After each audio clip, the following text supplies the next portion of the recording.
ನಾವು ಇವತ್ತಿಗೂ ಕೂಡ ಸೋದರ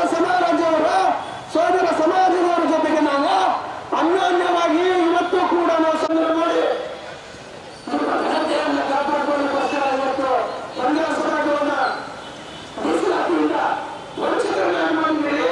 ಇವತ್ತು ನಿಜವಾಗ್ಲೂ ಹೇಳ್ತಾ ಇದ್ದೀವಿ, ಇವತ್ತು ಎಷ್ಟು ಜನ ಇವತ್ತು ಸೇರ್ಕೊಂಡು ಹೋರಾಟ ಮಾಡ್ತಾ ಇದ್ದಾರೆ. ಮುಂದಿನ ದಿನಗಳಲ್ಲಿ ವಿಧಾನಸೌಧ ಚಲೋ ಅಂತಕ್ಕಂಥ ಕಾರ್ಯಕ್ರಮವನ್ನು ಹಾಕಿಕೊಂಡು ಸಿಎಂ ಕಟ್ಟಡದವರು ಕೂಡ ಇವತ್ತು ಹೇಳ್ತಾರೆ ಇದು ಅಗತ್ಯತೆ ಇರಲಿಲ್ಲ, ಆದ್ರೆ ಕೆಲವರು ಒಬ್ಬೊಬ್ರು ಮಾಡಿದ್ದಾರೆ. ಅವರ ಸ್ವಾರ್ಥಕ್ಕೋಸ್ಕರ, ಅವರ ಬಿಂಬಿಸ್ಲಿಕ್ಕೋಸ್ಕರ, ಅವರ ಸ್ವಂತ ಸ್ವಾರ್ಥದ ಹೇಳಿಕೆಗೋಸ್ಕರ ಮಾಡಿರ್ತಕ್ಕಂಥದ್ದು ಅಂತಕ್ಕಂಥ ಮಾತನ್ನು ಇವತ್ತು ನಮ್ಮ ಎದುರುಗಡೆ ಆಗ್ಲಿಕ್ಕೆ ಆಗಿಲ್ಲ.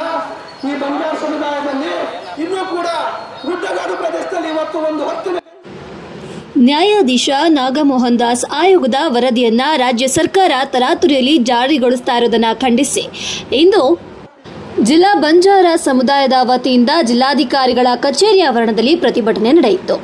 ಇನ್ನು ಒಳ ಮೀಸಲಾತಿ ಮಾಡೋದು ಅವೈಜ್ಞಾನಿಕವಾಗಿದ್ದು ಬಿಜೆಪಿ ಈಗಿನ ಕಾಂಗ್ರೆಸ್ ಸರ್ಕಾರ ಮಾಡಿರುವ ವರ್ಗೀಕರಣವನ್ನ ಖಂಡಿಸಿ ನ್ಯಾಯಯುತವಾಗಿ ಮೀಸಲಾತಿ ಬರುವ ಎಲ್ಲ ಸಮುದಾಯಕ್ಕೆ ಅನ್ಯಾಯವಾಗ್ತಾ ಇದೆ, ಸರಿಯಾದ ಕ್ರಮ ಕೈಗೊಳ್ಳಲು ಸರ್ಕಾರಕ್ಕೆ ಒತ್ತಾಯಿಸಲಾಯಿತು. ಇನ್ನು ಹಿಂದೆ ಬಿಜೆಪಿ ಸರ್ಕಾರ ಶೇಕಡಾ 4.5 ನೀಡಿ 99 ಜಾತಿಯನ್ನ ಒಟ್ಟು ಮಾಡಿದ್ರು. ಇದು ಸಹ ಅವೈಜ್ಞಾನಿಕವಾಗಿದ್ದು ಈಗಿನ ಕಾಂಗ್ರೆಸ್ ಸರ್ಕಾರ 63 ಜಾತಿಗಳನ್ನ ಒಟ್ಟು ಮಾಡಿ ಶೇಕಡಾ 5ರಷ್ಟು ಮೀಸಲಾತಿ ನೀಡಿದ್ದು ಸಹ ಅವೈಜ್ಞಾನಿಕವಾಗಿದೆ ಅಂತ ದೂರಿದ್ರು.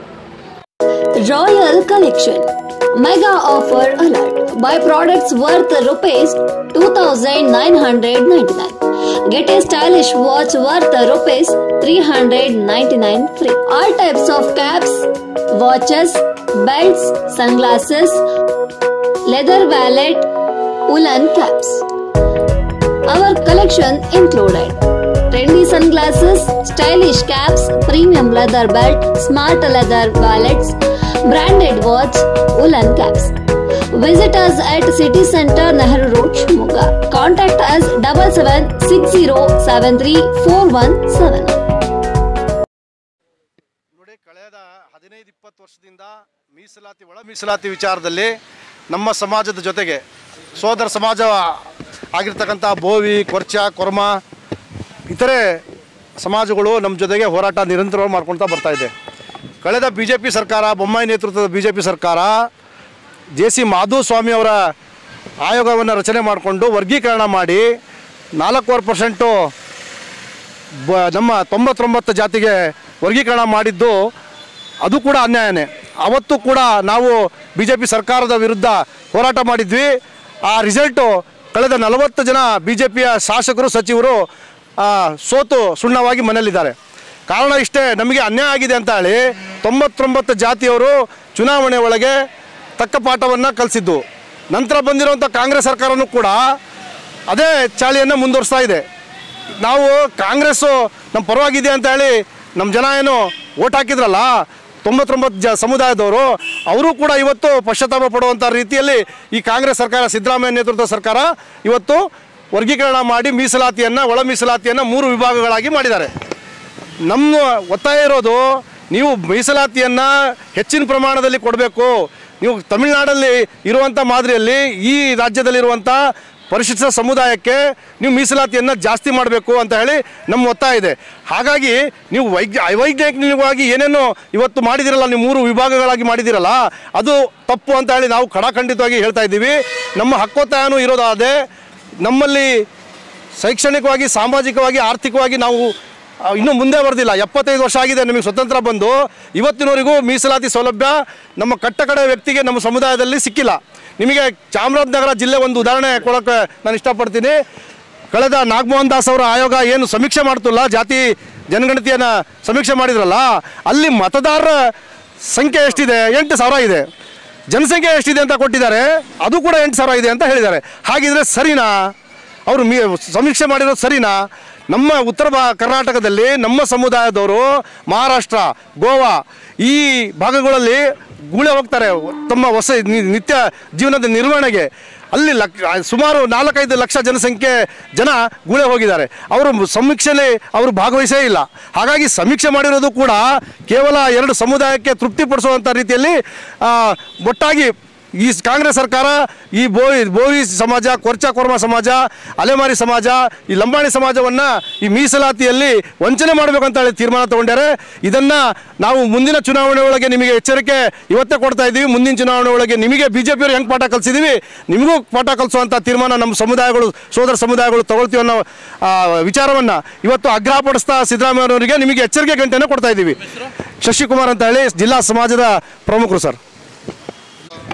ಇವತ್ತು ಏನು ಕಾಂಗ್ರೆಸ್ ಸರ್ಕಾರ ಈ ಸಮುದಾಯವನ್ನು ಬೇರೆ ಬೇರೆ ಜನಾಂಗದವರಿಗೆ ಒಟ್ಟುಗೂಡಿಸಿ ನಮ್ಮನ್ನು ಯಾಕೆ ಅನ್ಯಾಯ ಮಾಡ್ತಾರೆ, ಇದ್ರ ವಿರುದ್ಧವಾಗಿ ಹಿಂದೆ ಯಾವ ನಾವು BJPಯವರಿಗೆ ತಕ್ಕ ಪಾಠ ಕಲಿಸಿದ್ವಿ, ಅದೇ ರೀತಿ ಸಿದ್ದರಾಮಯ್ಯ ಸರ್ಕಾರವನ್ನು ತಕ್ಕ ಪಾಠ ಕಲಿಸೋಕ್ಕೆ ಬಂಜಾರರು ಸಿದ್ಧರಿರ್ತಾರೆ.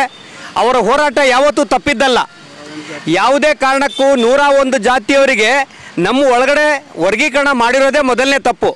ಸುಪ್ರೀಂ ಕೋರ್ಟ್ ಹೇಳಿರುವಂಥದ್ದು ನಿಮ್ಮ ಆದ್ಯತೆ ಪ್ರಕಾರ ಕರೆಕ್ಟಾಗಿ ಮಾಡಿ ಅಂಥೇಳಿ ಇವರು ಸಮೀಕ್ಷೆ ಮಾಡಿರೋದೇ ತಪ್ಪಾಗಿದೆ. ಆ ಸಮೀಕ್ಷೆಯ ವಿರುದ್ಧ ನಾವು ಕೆಲವು ಜನಾಂಗದವರಿಗೆ ಮೀಸಲಿಟ್ಟು ಕೆಲವು ಜನಾಂಗದವರು ಹೊರಗಡೆ ತೆಗೆದಿಟ್ಟು ನಮ್ಮ ಸಮಾಜವನ್ನು ಕೆಲವು ಏನು ಈ ಬೇಡ ಜಂಗಮ ಅಂಥೇಳಿ ಕೆಲವು ಜಾತಿಯರನ್ನು ಒಟ್ಟುಗೂಡಿಸಿ ನಮಗೆ ತೊಂದರೆ ಕೊಡ್ತಿರ್ತಕ್ಕಂಥದ್ದು. ಮತ್ತು ಏನು ಇದ್ರ ಸಮಾಜ ಇದೆ, ಇವತ್ತು ಅಲೆಮಾರಿ ಸಮಾಜ ಇದೆ, ಅವರನ್ನು ಇದ್ರ ಒಳಗಡೆ ಸೇರಿಸಿ ಅನ್ಯಾಯ ಮಾಡಿದಿರ್ತಕ್ಕಂಥದ್ದು ತಪ್ಪಾಗಿದೆ. ಇದ್ರ ವಿಚಾರವಾಗಿ ಖಂಡನೆ ನಾವು ನಿರಂತರವಾಗಿರ್ತೀವಿ. ಕಾಂಗ್ರೆಸ್ ಸರ್ಕಾರ ಇದೇ ಧೋರಣೆಯನ್ನು ಕಂಟಿನ್ಯೂ ಇಟ್ಕೊಂಡ್ರೆ ಅವ್ರ ಸರ್ಕಾರ BJPಯವರಿಗೆ ಹೆಂಗೆ ತೆಗೆದಿದ್ದೀವಿ ಅದೇ ಟೈಪು ಮುಂದಿನ ಎಲೆಕ್ಷನಲ್ಲಿ ಅವರಿಗೆ ನಮ್ಮ ಬಂಜಾರ ಸಮಾಜ ಮತ್ತು ಬೋವಿ ಸಮಾಜ ಅದಕ್ಕೆ ತಕ್ಕ ಉತ್ತರ ಕೊಡುತ್ತೆ ಅಂತೇಳಿ ಈ ಮೂಲಕ ಹೇಳಕ್ಕೆ ಇಷ್ಟಪಡ್ತೀವಿ. ರೇಣುಕಾ ನಾಯ್ಕ ಅಂತೇಳಿ. ನನ್ನ ಹೆಸರು ಚಂದ್ರು ಅಂತ, ಶಿವಮೊಗ್ಗ ಜಿಲ್ಲಾ ಗೋರ್ಸೇನಾ ರಾಷ್ಟ್ರೀಯ ಸಂಘಟನೆಯ ಜಿಲ್ಲಾಧ್ಯಕ್ಷ. ಹೌದು, ಇವತ್ತಿನ ದಿವಸ ಏನೋ ಒಳ ಮೀಸಲಾತಿಯನ್ನು ಜಾರಿಗೆ ತಂದಿದ್ದಾರೆ, ಅದು ಸಂಪೂರ್ಣವಾಗಿ ಅವೈಜ್ಞಾನಿಕ ಅನ್ನೋದಕ್ಕೆ ಸಾಕಷ್ಟು ನಿದರ್ಶನಗಳಿವೆ. ಯಾಕಂತ ಹೇಳಿದ್ರೆ ಶೈಕ್ಷಣಿಕ ಮಟ್ಟದಲ್ಲಿ ನೀವು ಪರಿಗಣನೆ ತಗೊಂಡಿದ್ದೀರಿ. ಯಾಕಂದರೆ ವಿಶ್ವವಿದ್ಯಾಲಯಗಳಲ್ಲಿ ಕುಲಪತಿಗಳಿದ್ದಾರೆ, ಪ್ರೊಫೆಸರ್ಗಳಿದ್ದಾರೆ ಅಂತ ಹೇಳಿ, ಅದು ಕೂಡ ಸಂಪೂರ್ಣ ತಪ್ಪಿದೆ. ಯಾಕಂದರೆ ಬೆಂಗಳೂರು ಯೂನಿವರ್ಸಿಟಿಯನ್ನು ತೆಗೆದುಕೊಂಡ್ರೆ ಕೇವಲ ಇಬ್ಬರು ಇರೋದು, ಆದರೆ ನೀವು 15 ಜನ ಅಂತ ತೋರಿಸಿದ್ದೀರಿ. ಮತ್ತು ಮುಂಬೈ ಕರ್ನಾಟಕಕ್ಕೆ ಮತ್ತು ಗುಳೆ ಹೋಗ್ತಕ್ಕಂಥ ಗೋವಾಗಳಿಗೆ ಹೋಗ್ತಕ್ಕಂಥ ಎಲ್ಲ ಸಮುದಾಯಗಳನ್ನು ಬಿಟ್ಟು ಮಾಡಿದ್ದೀರಿ, ಅದು ಕೂಡ ಅವೈಜ್ಞಾನಿಕ ಇದೆ. ಜನಸಂಖ್ಯೆನ ನೀವು 2011ರಲ್ಲಿ ತಗೊಂಡು ತೋರಿಸ್ತಾ ಇದ್ದೀರಿ 13 ಲಕ್ಷ ಇದೆ ಅಂತ. ಆದರೆ ಇವಾಗ ಮೊನ್ನೆ ಜಾತಿ ಗಣತಿ ಮಾಡಬೇಕಾದ್ರೆ ನಮಗೆ ಒಂದು 89,000 ಮಾತ್ರ ಜಾಸ್ತಿಯನ್ನು ತೋರಿಸಿದಿರಿ, ಅದು ಕೂಡ ಸಂಪೂರ್ಣವಾಗಿ ಅವೈಜ್ಞಾನಿಕವಾಗಿದೆ. ಹಾಗಾಗಿ ಮುಂದಿನ ದಿನಗಳಲ್ಲಿ ನಾವು ತಿಳಿಸ್ಕೊಡ್ತಾ ಇದ್ದೀವಿ, ಒಂದೇ ಅಸಂವಿಧಾನಿಕವಾಗಿ ಏನು ಮಾಡಿದ್ದೀರಿ, ಅವೈಜ್ಞಾನಿಕವಾಗಿ ಏನು ಜಾತಿ ಗಣತಿಯನ್ನು ಮಾಡಿದ್ದೀರಿ, ಇದು ಸಂಪೂರ್ಣವಾಗಿ ವಿಫಲವಾಗಿದೆ. ಹಾಗಾಗಿ ಮತ್ತು ನಮ್ಮ ಸಮುದಾಯಗಳಿಗೆ ಅನ್ಯಾಯ ಆಗದೇ ಇರೋ ರೀತಿಯಾಗಿ ನೋಡ್ಕೋಬೇಕು. ಇಲ್ಲ ಅಂತ ಅದಾದರೆ ಮುಂದಿನ ದಿನಗಳಲ್ಲಿ ನಾವು ಎಚ್ಚರಿಕೆಯನ್ನು ನಿಮಗೆ ನೀಡಬೇಕಾಗತ್ತೆ. ನನ್ನ ಹೆಸರು ಚಂದ್ರು ಅಂತ ಹೇಳಿ, ಶಿವಮೊಗ್ಗ ಜಿಲ್ಲಾ ಗೋರ್ಸೇನಾ ರಾಷ್ಟ್ರೀಯ ಸಂಘಟನೆಯ ಜಿಲ್ಲಾಧ್ಯಕ್ಷರು. ನಾವು ಇವತ್ತಿಗೂ ಕೂಡ ಸೋದರ ಸಮಾಜದವರ ಜೊತೆಗೆ ನಾವು ಅನ್ಯೋನ್ಯವಾಗಿ ಇವತ್ತು ಕೂಡ ನಾವು ಸಂಗ್ರಹ ಮಾಡಿ ಘನತೆಯನ್ನು ಕಾಪಾಡಿಕೊಳ್ಳೋಕ್ಕೋಸ್ಕರ ಇವತ್ತು ಬಂಜಾರ ಸಮಾಜವನ್ನ ಮೀಸಲಾತಿಯಿಂದ ವಂಚಿತರನ್ನಾಗಿ ಮಾಡಿದ್ದೀರಿ. ಇವತ್ತು ನಿಜವಾಗ್ಲೂ ಹೇಳ್ತಾ ಇದ್ದೀವಿ, ಇವತ್ತು ಎಷ್ಟು ಜನ ಇವತ್ತು ಸೇರ್ಕೊಂಡು ಹೋರಾಟ ಮಾಡ್ಕೊಂಡಿದ್ದಾರೆ. ಮುಂದಿನ ದಿನಗಳಲ್ಲಿ ವಿಧಾನಸೌಧ ಚಲೋ ಅಂತಕ್ಕಂಥ ಕಾರ್ಯಕ್ರಮವನ್ನು ಹಾಕಿಕೊಂಡು CM ಕರ್ನಾಟಕದವರು ಕೂಡ ಇವತ್ತು ಹೇಳ್ತಾರೆ ಇದು ಅಗತ್ಯತೆ ಇರಲಿಲ್ಲ, ಆದ್ರೆ ಕೆಲವರು ಒಬ್ಬೊಬ್ರು ಮಾಡಿದ್ದಾರೆ. ಅವರ ಸ್ವಾರ್ಥಕ್ಕೋಸ್ಕರ, ಅವರ ಬಿಂಬಿಸ್ಲಿಕ್ಕೋಸ್ಕರ, ಅವರ ಸ್ವಂತ ಸ್ವಾರ್ಥದ ಹೇಳಿಕೆಗೋಸ್ಕರ ಮಾಡಿರ್ತಕ್ಕಂಥದ್ದು ಅಂತಕ್ಕಂಥ ಮಾತನ್ನು ಇವತ್ತು ನಮ್ಮ ಎದುರುಗಡೆ ಆಗ್ಲಿಕ್ಕೆ ಆಗಿಲ್ಲ. ಈ ಬಂಜಾರ ಸಮುದಾಯದಲ್ಲಿ ಇನ್ನೂ ಕೂಡ ಗುಡ್ಡಗಾಡು ಪ್ರದೇಶದಲ್ಲಿ ಇವತ್ತು ಒಂದು ಹೊತ್ತಿನ ಗಂಜಿಗಾಗಿ ಕೂಲಿ ನಾಲೆ ಮಾಡಿಕೊಂಡು ಇವತ್ತು ಗುಡ್ಡಗಾಡು ಪ್ರದೇಶದಲ್ಲಿ ಯಾರು ಎಷ್ಟು ಅನುಭವಿಸ್ತಾ ಇದ್ದಾರೆ, ಯಾವ ಜನಾಂಗಕ್ಕೆ ಎಷ್ಟು % ಮೀಸಲಾತಿಯನ್ನು ಕೊಟ್ಟಿದ್ದೇವೆ, ಇದು ಸಮರ್ಪಕವೋ ಅಸಮರ್ಪಕವೋ ಪೂರಕವೋ ಮಾರಕವೋ ಎಂಬುದಕ್ಕೆ ಕಾಲಾವಕಾಶ ಕೊಡದೆ ತಾರಾತುರಿಯಲ್ಲಿ ಸಮಿತಿಗಳನ್ನು ರಚನೆ ಮಾಡ್ತಾರೆ CM ಸಿದ್ದರಾಮಯ್ಯವರು. ಸಿದ್ದರಾಮಯ್ಯನವರೇ ಇವತ್ತು ಯಾವ ಮಾಡಿರ್ತಕ್ಕಂಥ ಹೈವೇ ರಸ್ತೆಗಳು ಇದು ನೆನಪಲ್ಲಿಟ್ಕೊಳ್ಳಿ. ಇವತ್ತು ಕಾಪಿ ಎಸ್ಟೇಟ್ ಅಲ್ಲಿ ಹೋಗಿ ನೋಡಿ ಸ್ವಾಮಿ, ಈ ಬಂಜಾರ ಭಾರತ